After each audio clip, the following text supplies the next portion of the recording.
Shalom. Selamat pagi. Mari kita mulai kebaktian kita pada pagi hari ini. Haleluya Yesus. Haleluya, haleluya, haleluya. Mari beri pujian kepadamu. Karena Engkau adalah Raja di atas segala raja. Haleluya, haleluya. Haleluya, haleluya, haleluya. Oh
Silakan kepada Ibu Gembala Sidang.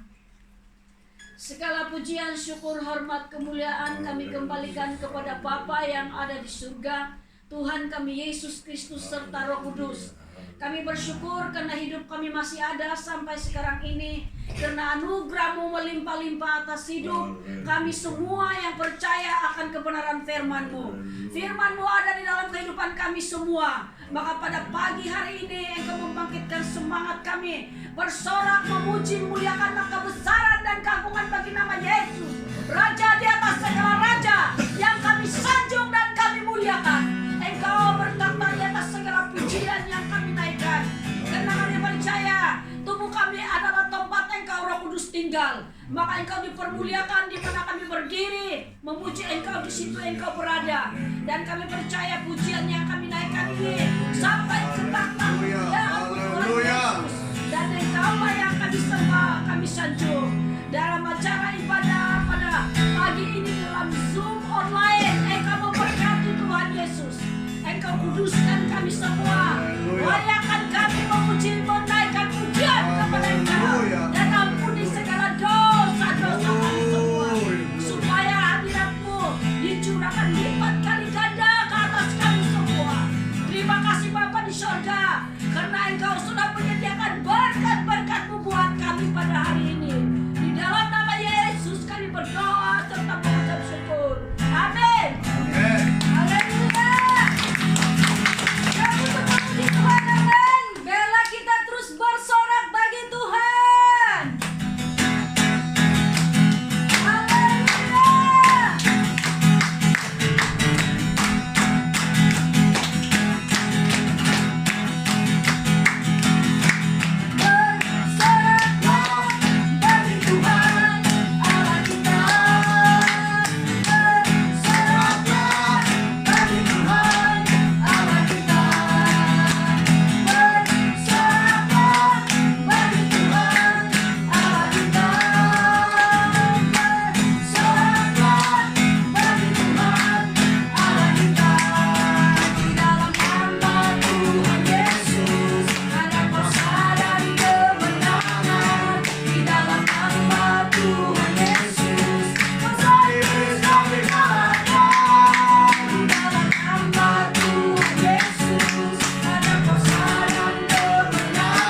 cinta padamu. Sungguh Yesus ku cinta padamu.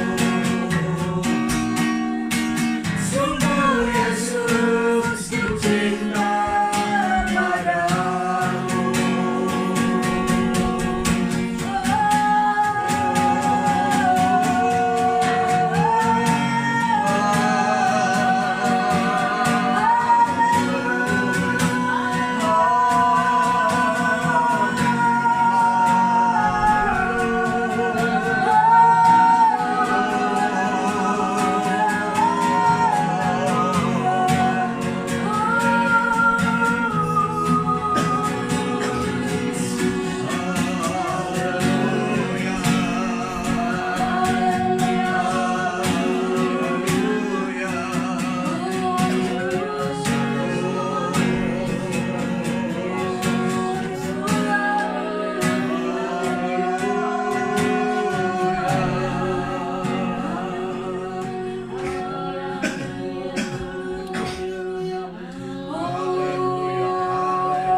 Terima kasih Bapa di sorga, kami mau mendengar firman-Mu. Buka telinga rohani kami, mata hati rohani kami untuk mengerti. Berbicara Roh Kudus lewat hamba-Mu pada pagi hari ini. Ambil alih pemberitaan ini, sehingga seluruh sidang jemaat yang mendengar ikut melalui ibadah ini, melalui Zoom Tuhan, diberkati dalam nama Tuhan Yesus Kristus. Terima kasih Tuhan, terima kasih, biar api-Mu tetap menyala-nyala di dalam setiap kehidupan kami. Biar api-Mu Tuhan tetap memberikan kepada kami semangat, kesungguhan, sehingga kami senantiasa mengutamakan Tuhan dalam segala perkara. Sehingga kami senantiasa Yesus yang menjadi sandaran, kekuatan kehidupan kami sehari-hari. Terima kasih Tuhan, terima kasih. Dalam nama Tuhan Yesus kami berdoa mengucap syukur. Amin. Silakan duduk.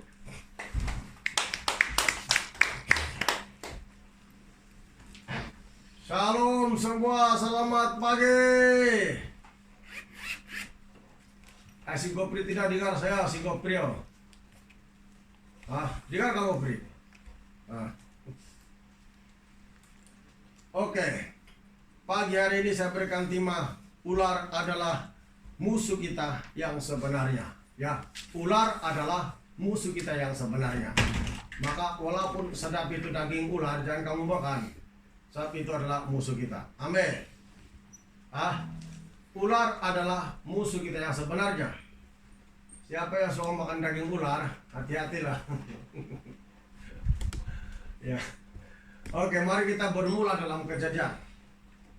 Ketika Adam dan Hawa jatuh dalam dosa, ya, jatuh dalam dosa, dan Tuhan datang di Taman Eden menanyakan, ya, untuk mencari manusia, yaitu Adam dan Hawa. Ketika Tuhan memanggil, "Di manakah engkau, Adam?" Maka Adam menjawab, "Mereka bersembunyi." Ya, apa sahaja mereka bersembunyi? Sebab Tuhan mereka memakan dari buah pohon pengetahuan tentang yang baik dan yang jahat. Maka mereka bersembunyi karena mereka telanjang, tidak ada pakaian. Ya, sebelumnya mereka ada pakaian, yaitu pakaian kemuliaan dari Tuhan. Tapi ketika mereka sudah jatuh dalam dosa, mereka tidak punya lagi, sebab mereka melanggar perintah Tuhan. Akibatnya mereka jatuh dalam dosa, dan si ular yang memperdayakan mereka itu, ya, si ular yang memperdayakan mereka itu dikutuki oleh Tuhan kita, Yesus Kristus. Tuhan bilang, firman Tuhan bilang, "Terkutuklah engkau di antara segala binatang atau hewan," yaitu, ya, ular. Tuhan kutuk itu ular saat dia mempengaruhi Adam dan Hawa. Mari kita melihat dalam Kejadian pasal 3 ayat 12 hingga 14. Kejadian pasal 3 ayat 12 hingga 14. "Manusia itu menjawab, perempuan yang kau tempatkan di sisiku, dialah yang memberi dari buah pohon itu kepadaku, maka kumakan. Kemudian berfirmanlah Tuhan Allah kepada perempuan itu, apakah yang telah kau perbuat ini? Jawab perempuan itu, ular itu yang memperdayakan aku, maka kumakan. Lalu berfirmanlah Tuhan Allah kepada ular itu, karena engkau berbuat demikian, terkutuklah engkau di antara segala ternak dan di antara segala binatang hutan. Dengan perutmu lah engkau akan menjala, dan debu tanahlah akan kau makan seumur hidupmu." Nah, kita lihat di sini, ketika si ular itu dikutuki oleh Tuhan karena dia memperdayakan, ya, manusia ini untuk berbuat dosa, maka Tuhan bilang kepada ular, "Karena engkau berbuat demikian, ya, karena engkau berbuat demikian, terkutuklah engkau di antara segala ternak dan di antara segala binatang hutan. Dengan perutmu lah engkau akan menjalar, dan debu tanahlah akan kau makan seumur hidupmu." Jadi Tuhan mengutuki ular itu daripada sangat terkutuk, lebih daripada segala jenis hewan. Jadi ular itu sangat terkutuk. Ular itu bukanlah ular yang seperti yang kita kenal, ular sawang, tapi itu adalah gambaran roh jahat. Itu adalah iblis, ya. Tapi dia menyamar ular waktu di Taman Eden untuk memperdayakan si Hawa, ya. Akhirnya mereka jatuh dalam dosa. Maka Tuhan bilang, si ular itu yang paling terkutuk di antara segala hewan. Itulah sebabnya kalau manusia menyembah setan, mengikut setan, semua kutukan yang ada pada si ular itu pindah kepada manusia yang menyembah setan. Karena dia memang terkutuk.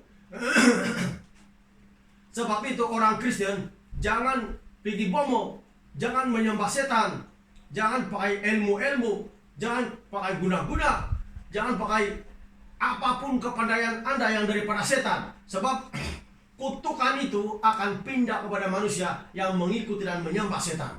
Itulah sebabnya banyak manusia yang keadaannya terkutuk. Anda lihat keadaan keadaan ekonominya tidak bagus, kesehatannya tidak bagus, dan macam-macam. Keadaan keluarganya, keturunannya, pencuri, pembunuh, perampok, dan sebagainya. Macam-macam kejahatan. Kenapa itu? Karena kutukan itu pindah kepada manusia. Sakit penyakit yang teruk, sakit penyakit yang mungkin membawa kematian, yang daripada ular. Karena Tuhan bilang, terkutuklah engkau daripada segala jenis hewan. Jadi ular itu dikutuki sama sekali. Dan manusia yang menyembah setan, manusia yang mengikuti setan, manusia yang tidak mau menyembah Tuhan tapi lebih suka kepada setan, semua kutukan itu pindah kepada setan, pindah kepada manusia kalau mereka menyembah setan. Sebab itulah kenapa kita menolak itu pekerjaan roh jahat, kenapa kita mengusir roh jahat. Sebab tidak ada berkat kepadanya melainkan hanya kutukan saja. Sebab itulah gara-gara inilah Tuhan mengadakan permusuhan antara manusia dan ular. Ya, Tuhan mengadakan permusuhan. Kita lihat ayat yang 15. Ya, ayat 15. Aku akan mengadakan permusuhan antara engkau dan perempuan ini, antara keturunanmu dan keturunannya. Keturunannya akan meremukkan kepalamu dan engkau akan meremukkan tumitnya. Nah, itulah permusuhan yang Tuhan adakan. Jadi, Tuhan mengadakan permusuhan dengan manusia dan si ular. Artinya permusuhan dengan manusia dan iblis maksudnya. Ular itu adalah gambaran iblis. Jadi mereka, Tuhan mengadakan permusuhan. Inilah pertama kalinya ya Tuhan berfirman kepada manusia bahwa ular itu atau iblis itu betul-betul musuh manusia. Dia bilang bukan saja kepada Adam dan Hawa Tuhan berfirman, tapi kepada keturunan Adam. Dia bilang kepada keturunannya. Ular itu akan menjadi musuh, artinya turun-temurun. Selagi ada manusia di bumi, selagi musuh manusia itu bukan orang, tapi roh-roh jahat. Amin. Dan permusuhan yang Tuhan adakan dengan manusia dan ular ini masih berlaku sampai sekarang. Ya, masih berlaku sampai sekarang. Sebab itulah apabila manusia mengikuti setan, mengamal ilmu-ilmu yang menyembah berhala, pergi tapiku dan sebagainya, segala kutukan daripada ular itu pindah kepadanya dan manusia menjadi terkutuk akhirnya. Supaya manusia jangan dikutuki, harus ya jangan menyembah setan, harus menolak pekerjaan roh jahat, harus menghancurkan roh jahat itu, jemaat Tuhan ya.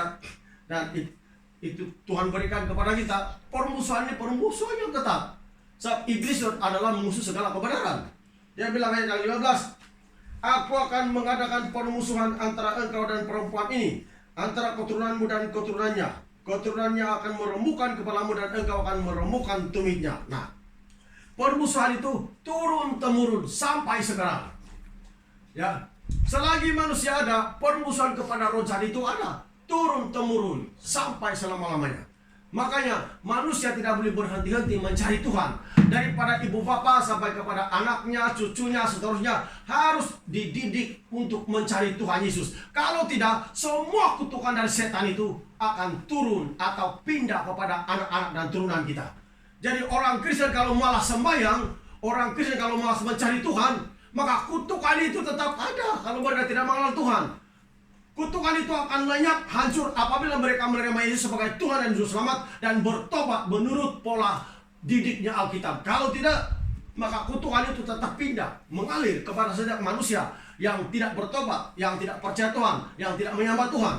Sebab itulah jemaat Tuhan, permusuhan Tuhan berikan antara manusia dan ular. Dan bila ada permusuhan bermakna, manusia itu harus melawan ular itu. Amin. Artinya harus melawan setan itu. Bagaimana melawan setan?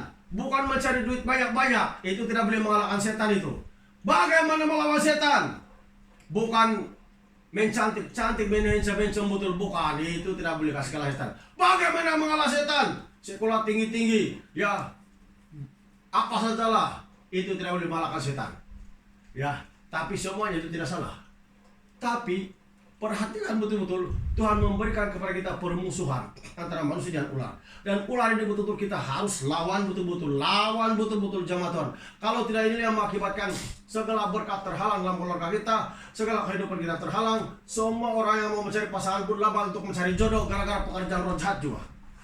Sebab itulah jemaat Tuhan, Tuhan mengadakan permusuhan. Ingat, tapi permusuhan kita dengan ular atau setan bukan berlaku pada zaman Adam sampai sekarang. Permusuhan itu berlaku sampai sekarang. Ya, sampai sekarang permusuhan itu berlaku. Sebab itu dikatakan dalam Efesus pasal 6 ayat 12. Mari kita pergi Efesus pasal 6 ayat 12.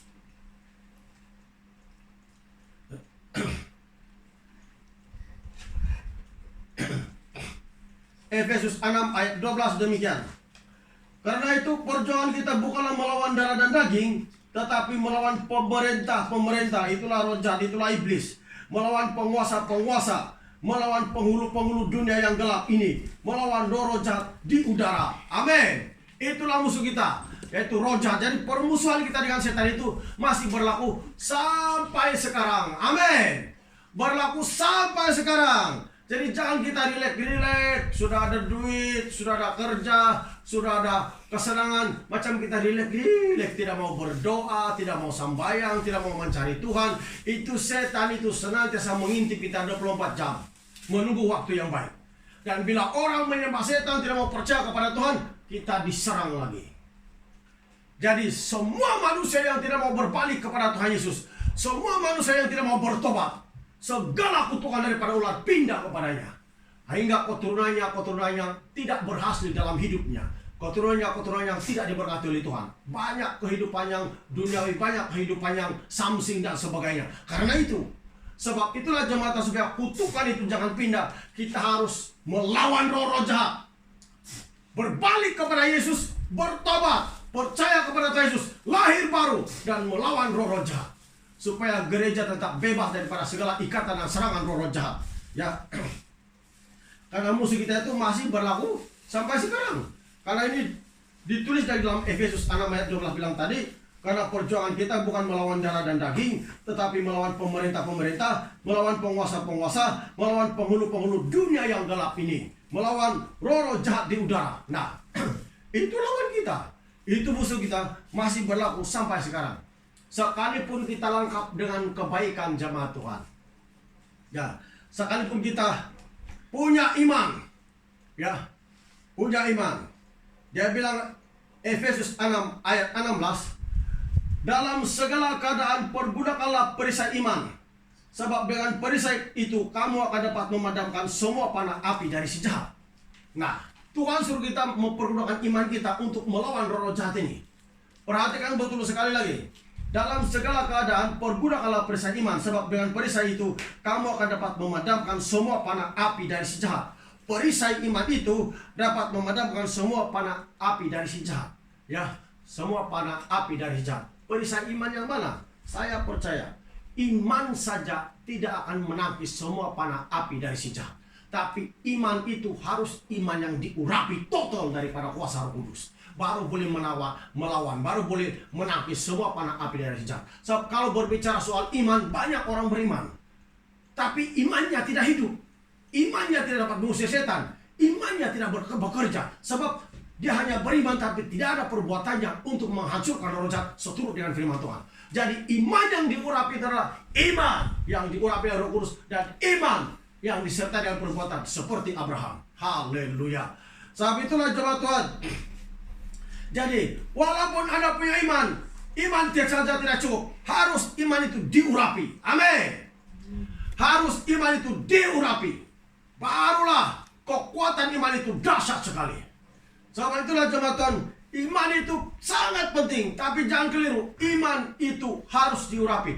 Iman yang diurapi seperti iman Abraham, disertai dengan perbuatan-perbuatan untuk mentaati firman Tuhan, untuk mengikuti firman Tuhan, untuk menurut perintah-perintah Tuhan. Apa yang dikatakan Alkitab, kau buat ini, kita taati. Itu namanya iman disertai dengan perbuatan. Itulah iman yang diurapi. Iman tanpa urapan, iman tanpa perbuatan, mati, Alkitab bilang. Haleluya.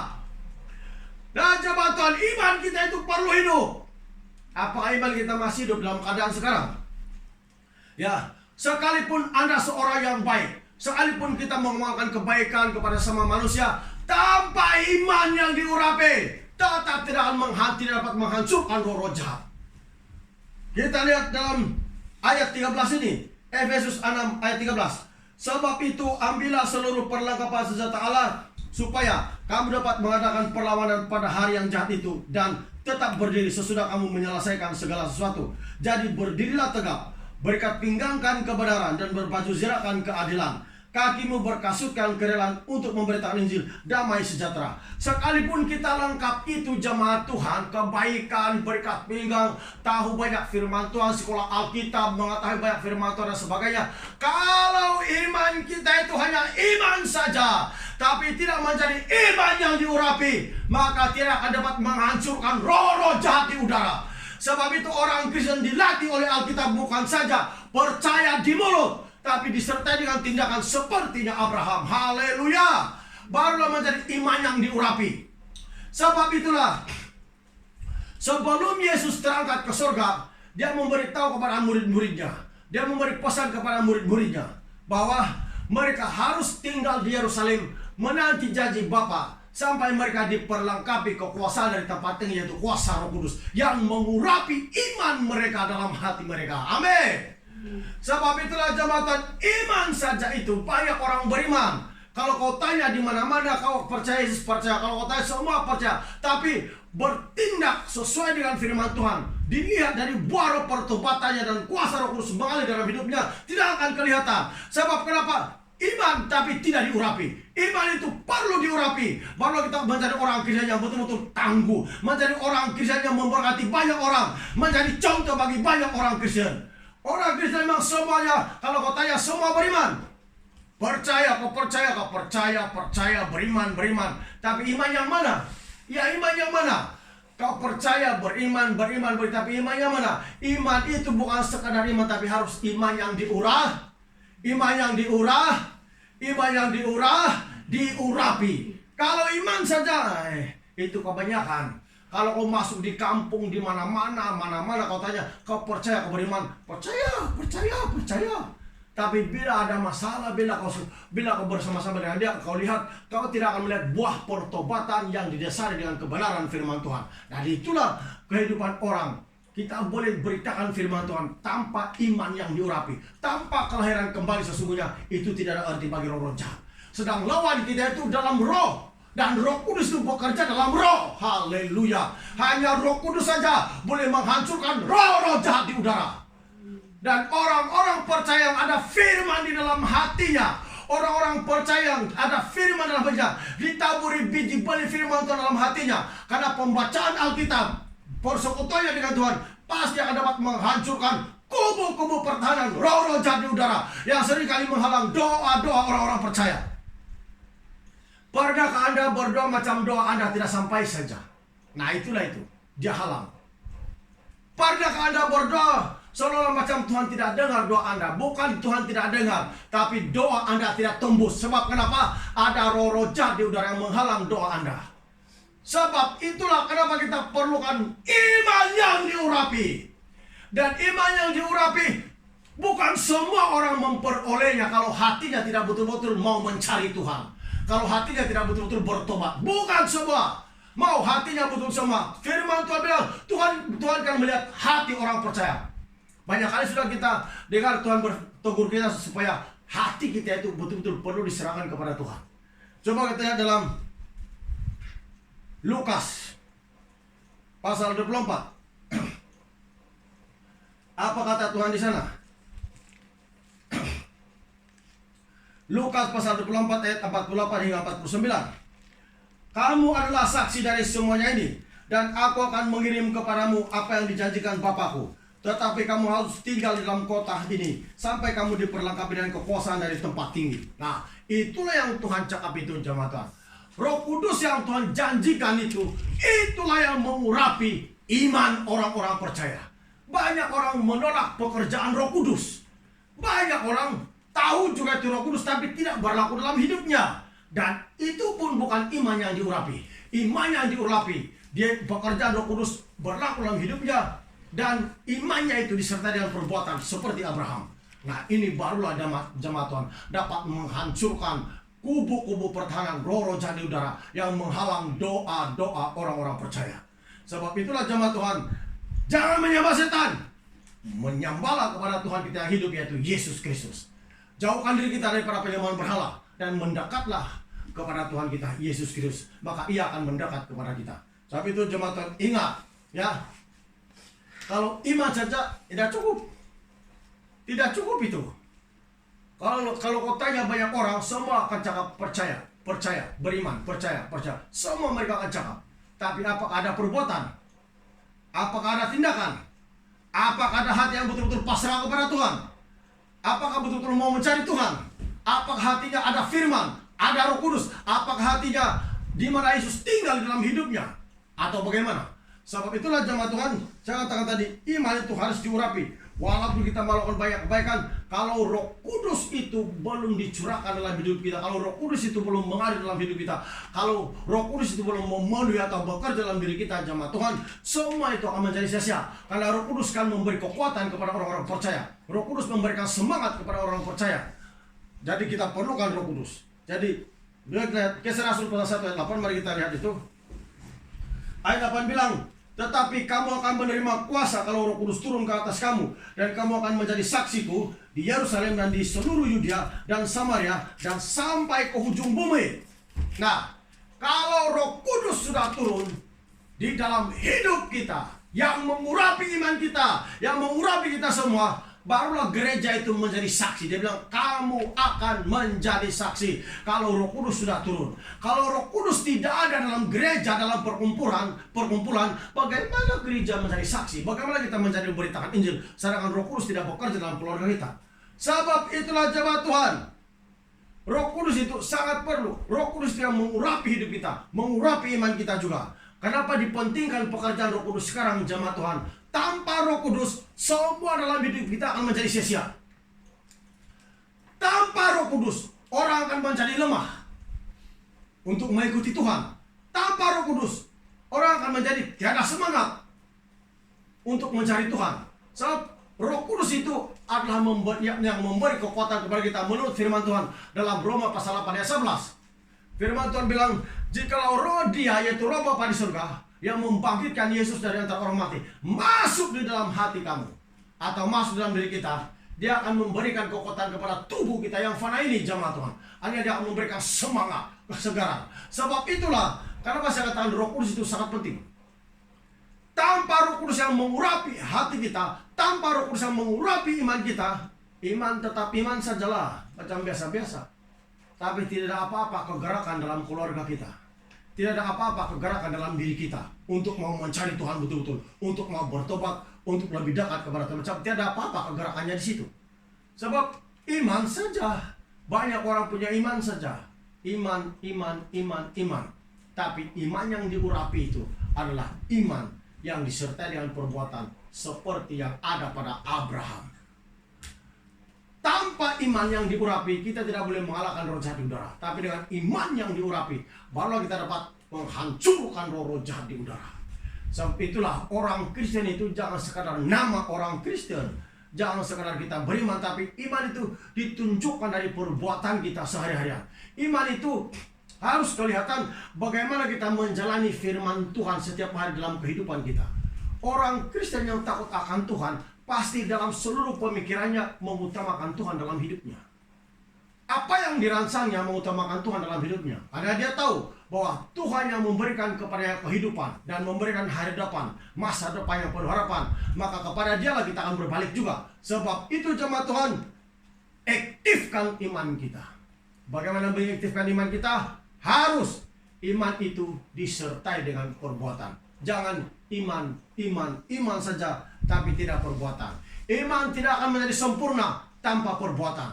Perbuatan tidak akan menjadi sempurna tanpa iman, bilang suratan Yakobus. Sebab itu harus iman bekerja sama dengan iman, bekerja sama dengan perbuatan. Barulah itu akan menjadi hidup dalam diri kita. Amin. Haleluya. Jadi lawan iblis itu Tuhan suruh kita lawan. Jangan mundur, lawan. Dalam 1 Petrus 5 ayat 9 bilang, lawan iblis itu, mana boleh takut-takut. Kan itulah musuh kita. Sebab itu Tuhan bilang, lawan. Kenapa perlu dilawan? Karena memang itu musuh kita dari awalnya. Amin. 1 Petrus 5 ayat 9 bilang, lawanlah iblis dengan iman yang teguh. Itu maksudnya iman yang diurapi. Amin. Mari kita lihat 1 Petrus 5. 1 Petrus 5 ayat 9 ya. 1 Petrus 5 ayat 9, dari ayat 18 sampai ayat 9. Sadarlah dan berjaga-jagalah, lawan musuh iblis berjalan keliling sama seperti singa yang mengaum-ngaum dan mencari orang yang dapat ditelannya. Lawanlah dia dengan iman yang teguh, sebab kamu tahu bahwa semua saudaramu di seluruh dunia menanggung penderitaan yang sama. Nah, Tuhan suruh kita lawan. Kenapa Tuhan suruh kita lawan? Sebab dari awalnya memang roh jahat itu musuh kita. Tuhan sudah mengadakan permusuhan, dan musuh harus dilawan sehabis-habisnya. Amin. Harus. Kita tidak boleh menyembah setan, sebab itu musuh kita. Kalau kita menyembah setan, bermakna kita mencarikan diri kita musuh Tuhan, Alkitab bilang. Jadi tidak boleh, harus lawan dia. Ya, lawan dia apa? Iman yang teguh. Iman yang teguh adalah iman yang diurapi. Iman yang teguh adalah iman yang seperti ada pada Abraham. Sebab itulah jemaat kita harus lawan betul-betul itu, jemaat Tuhan. Ya, harus lawan betul-betul. Jangan mengalah. Harus, gereja harus bangkit. Gereja harus mencapai kepada tahap kesempurnaan iman, yaitu iman yang disertai dengan perbuatan. Haleluya. Ya. Jadi kita pergi surat Yakobus. Yakobus pasal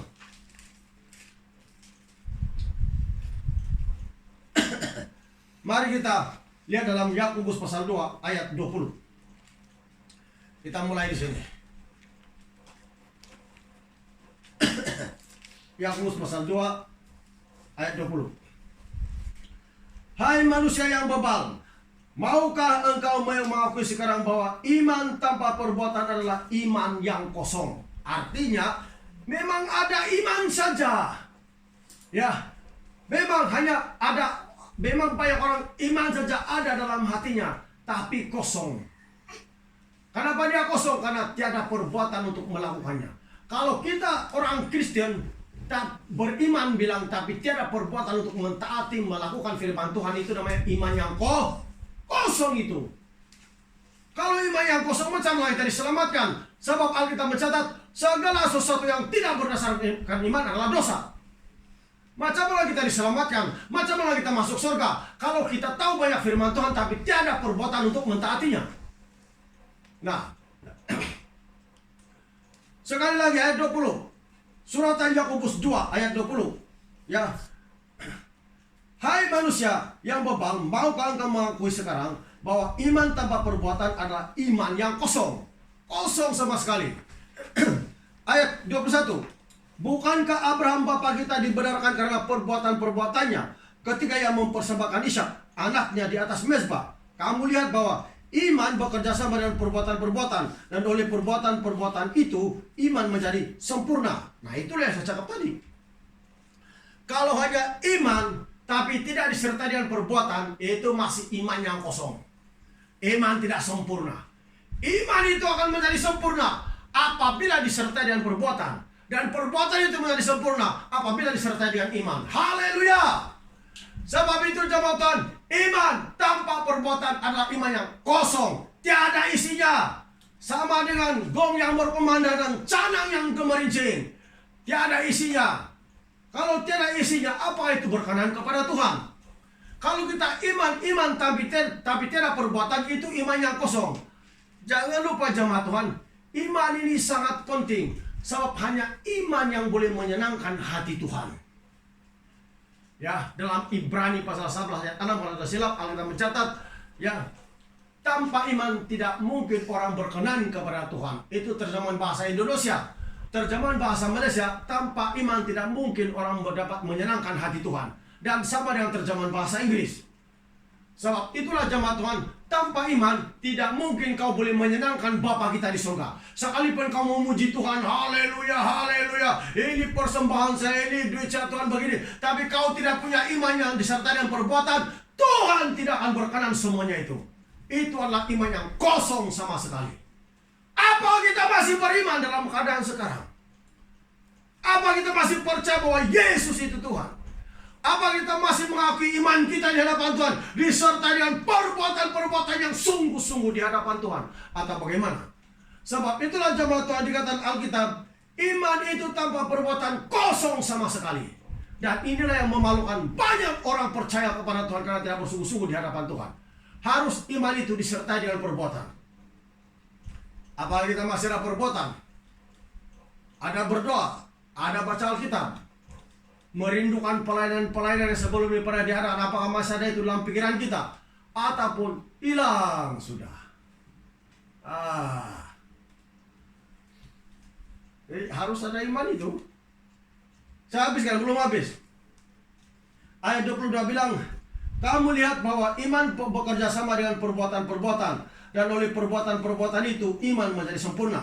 Dengan jalan demikian genaplah nas yang mengatakan, lalu percayalah Abraham kepada Allah, maka Allah memperhitungkan hal itu kepadanya sebagai kebenaran. Karena itu Abraham disebut sahabat Allah. Kenapa Tuhan sebut Abraham sahabat Allah? Karena imannya itu disertai dengan perbuatan. Macam mana kita mau menjadi sahabat Tuhan kalau kita tidak punya iman disertai dengan perbuatan? Macam mana kita mau dekat kepada Tuhan kalau kita tidak punya iman disertai dengan perbuatan? Banyak orang hanya beriman saja sekarang, jamaah Tuhan. Iman, percaya, beriman, percaya. Tapi tiada perbuatan, tiada tindakannya. Ya, tiada ketaatannya, kepatuhannya terhadap apa yang dia percaya tentang firman Tuhan. Alkitab bilang itu kosong. Kosong itu belaka. Sia-sia saja hidup Kristen kita. Kalau kita tidak diterima oleh Tuhan, kalau ibadah kita tidak diterima, karena kita punya iman yang kosong. Tuhan mau supaya iman kita itu disertai dengan perbuatan. Harus ada perbuatan. Bila kita bila kita mulai bertindak sesuai dengan firman Tuhan dan kita mau melakukannya, kita mau melakukan sesuatu yang diperintahkan oleh Tuhan, jangan lupa cabaran itu memang ada. Dan kalau kita berjaya mengatasinya, maka Tuhan akan menyatakan lebih lagi berkat kepada kita. Karena Abraham sendiri melaluinya, yaitu melalui anaknya Ishak. Jadi tiap kali orang yang punya perbuatan itu pasti ada cabaran dalam hidupnya. Dicabar dari ekonominya. Apa dia sanggup lagi memberi kepada gereja untuk membantu gereja ataupun tidak? Itu cabaran iman Anda. Abraham dicabar oleh Tuhan, diuji imannya. Alkitab bilang iman Abraham diuji. Artinya diuji imannya. Kamu pikir senang-senang beriman tanpa Anda melalui itu proses? Banyak orang diuji imannya, diuji Tuhan imannya. Tapi tidak tembus-tembus. Dia tidak sadar. Imannya tidak tembus. Tuhan uji dia dari segi pemberiannya kepada Tuhan. Tuhan uji, tapi banyak yang tidak tembus. Dan dia senang dengan Kristen begitu. Tapi tahukah Anda, Abraham diuji juga. Bukan kita saja. Abraham diuji dan mengorbankan anaknya Ishak, manusia. Bukan uang tapi manusia. Abraham tembus. Makanya Abraham disebut sahabat Allah. Itu karena iman yang sejati, iman yang diurapi. Haleluya. Amin. Orang sekarang jemaat Tuhan itu imannya itu tidak tembus. Apalagi dalam keadaan begini, imannya sukar lagi mau tembus. Selidiki diri kita betul-betul. Apakah sudah iman betul-betul? Apa sudah iman betul-betul?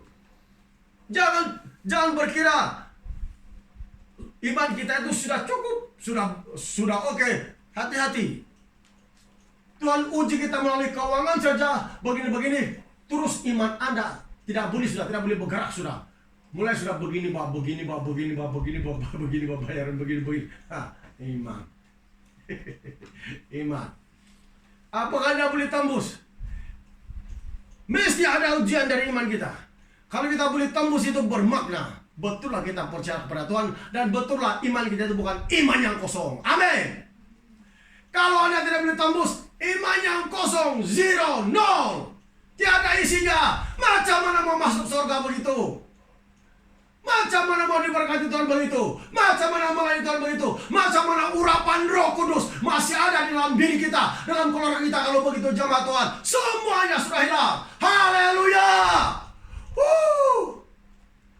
Biar api itu menyala-nyala.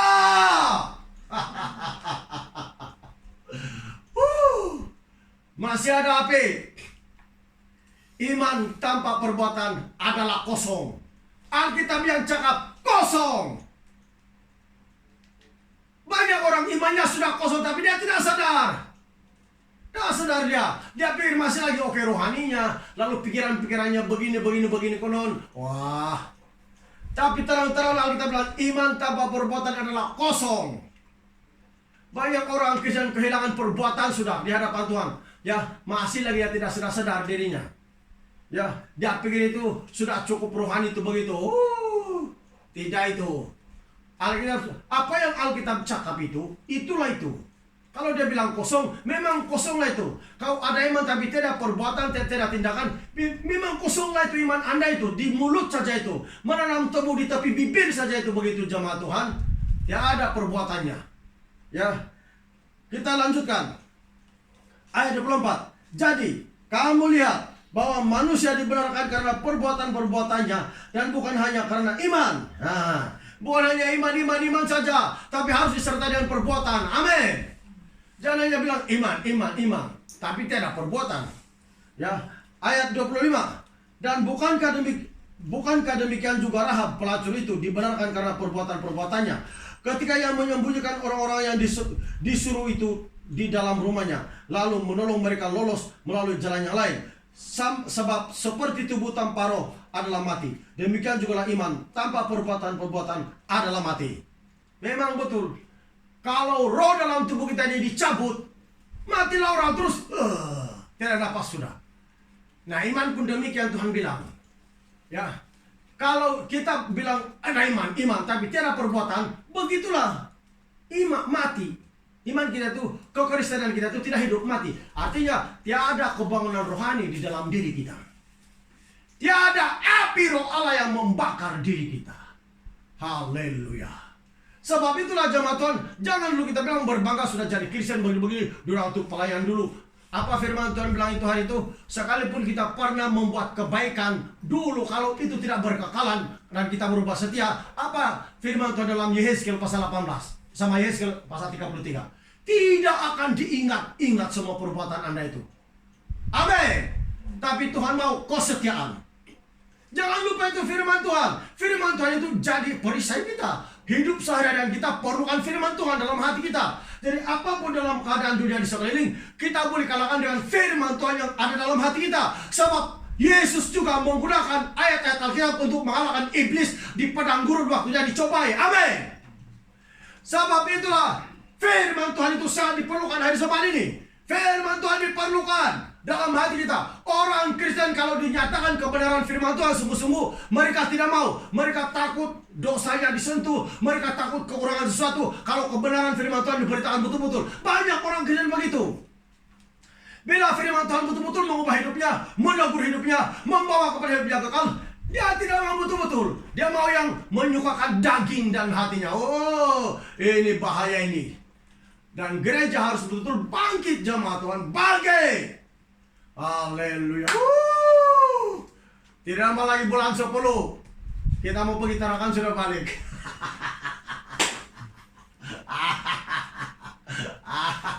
Kamu tiba si Gopri senyum. Dia tidak beralasan sudah sekarang itu. Kalau buka sudah pelayanan, mesti hadir saja itu sembahyang. Latihan hadir saja itu. Senyum. Macam begitu bah. Mana yang lain itu? Masih ada semangat yang lain itu.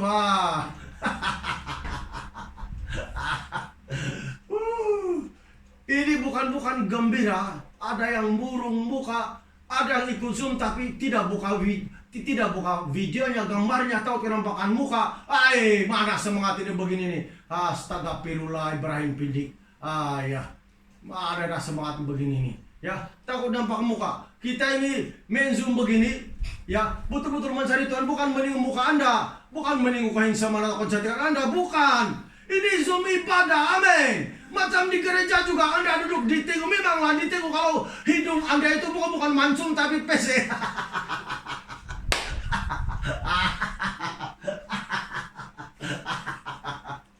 Kau Gopri, kau jangan ketawa Gopri. Kau jangan beralasan sekarang, mesti kau pergi Tarakan itu. Tuh, Gopri angguk-angguk kepala sudah.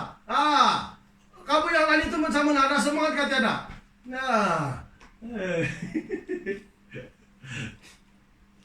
Hebat pelayanan kita ini kali. Mau pergi Manado ini.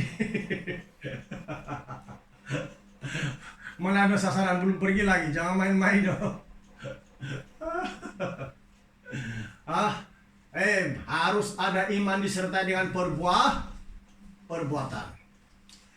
Kalau kita bilang kita pergi Tarakan, masa-masa lalu kita pergi Tarakan begini-begini, tapi kita tidak buat betul-betul, kita tidak akan berjaya melayani di luar. Amin.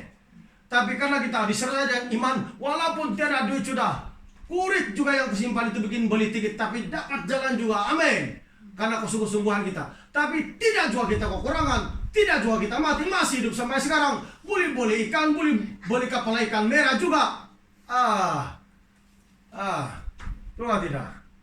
Jemaat Tuhan, musim sekarang harus lebih bersemangat. Amin. Musim sekarang iman harus jangan pudar. Amin. Lagi bersemangat. Ya, kan kerajaan sudah bagi kasih kolar IPF 5.000 satu orang. Setiap 1 bulan 1.000. Mana ada alasan? Haleluya. Jadi harus semangat. Amin. Amin. Ya, mari kita bangkit berdiri. Tidak boleh pegang-pegang. Masa mesti kau priwa, bersemangat sekarang hatimu. Oh iya. Semangat.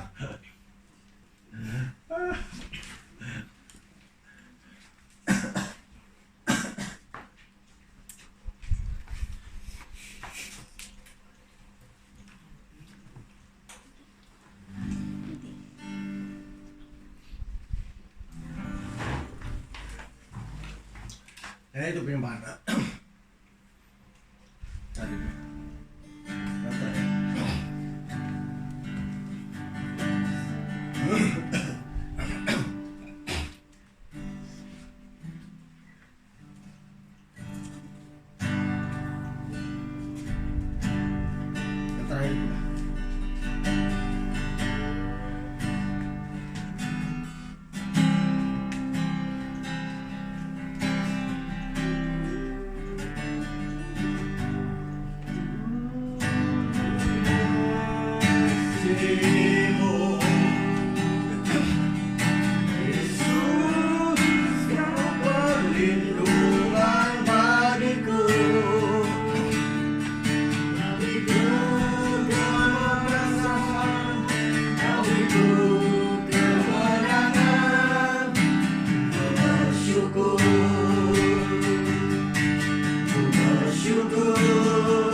Bapa di surga, dalam nama Tuhan Yesus Kristus, hamba-Mu berdoa buat seluruh sidang jemaat yang sudah mengangkat tangan di hadapan-Mu pada pagi hari ini Tuhan.